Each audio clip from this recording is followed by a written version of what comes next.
JSA, JSA, JSA.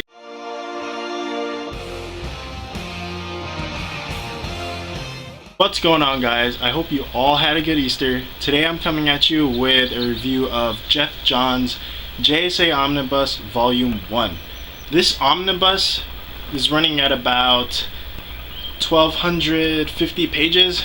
It is a very big omnibus. It's very big and thick. That's what she said. But rather than me look at my notes and tell you all the issues that are in here, I'm going to throw them up right here for you guys to look at.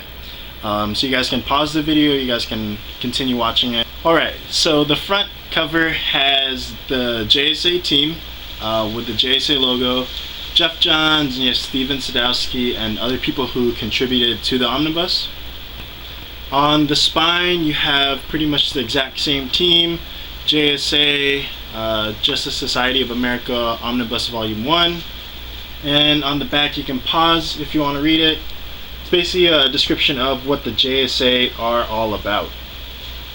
On the inside of the dust jacket you have some character bios, and the same thing with the other side. But without the dust jacket you do have just a plain black book going all the way around. On the front you have the JSA logo embossed. Now on the spine you have the JSA logo embossed, as well as the Justice Society of America Volume 1, and nothing on the back. Now with this being a DC Omnibus, the binding is going to be one of the issues or concerns. My book itself was actually really well put together. As you can see, there is a clear separation from the inner ribbon and the outer spine. The only thing is it's still a pretty tight book, so you do get gutter loss down the middle.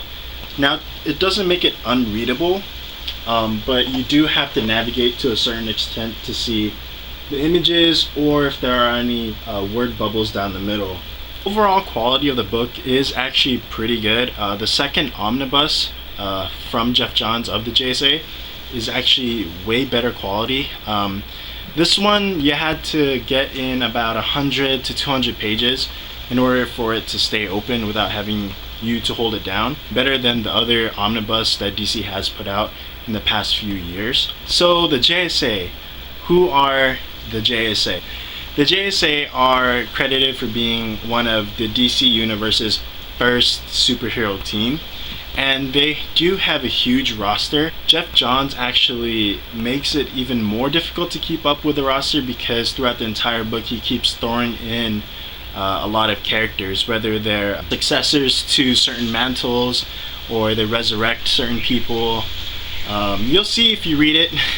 There's just a lot to catch up on. Geoff Johns does a great job with the amount of characters that he throws at you, in that he doesn't really give you a whole bunch of origin stories so much, but he does give you enough to where you get to care about the character, you get to know a lot about the character, and grow with that character throughout the entire book. The original JSA team consisted of a lot of older characters, particularly from the golden age of comics, but the roster does change maybe about 10 issues in. The mantles are taken over by some of the kids or grandkids, or new characters in general. This is a really fun book to read. You have everything from supervillain fights to crossovers from the JSA and the JLA, Thanksgiving dinners. You have time travel. Anything you can think of is basically in this book.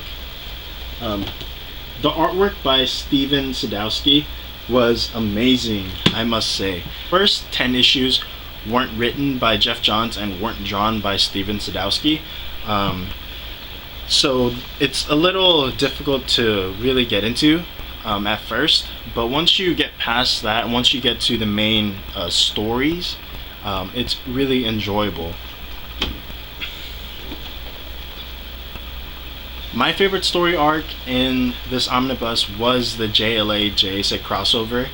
In my opinion, the JSA are more family oriented. Everything they do, they try to look out for one another. The JLA, in my opinion, are more business oriented. They like to get stuff done efficiently. And like I said earlier, the mantles from the original JSA team were passed down to the current JSA team.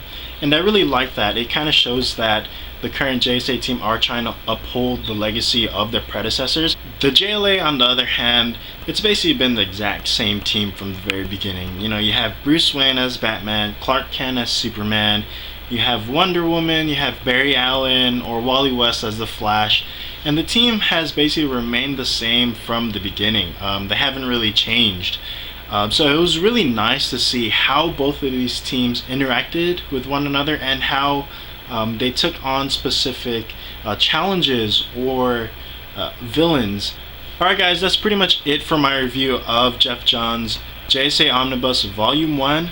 Sound off below. Let me know if you guys have the Omnibus, how is your guys' quality, what your guys' favorite story arc was, and if you guys like the video in general, give me a thumbs up, leave me some comments, and subscribe.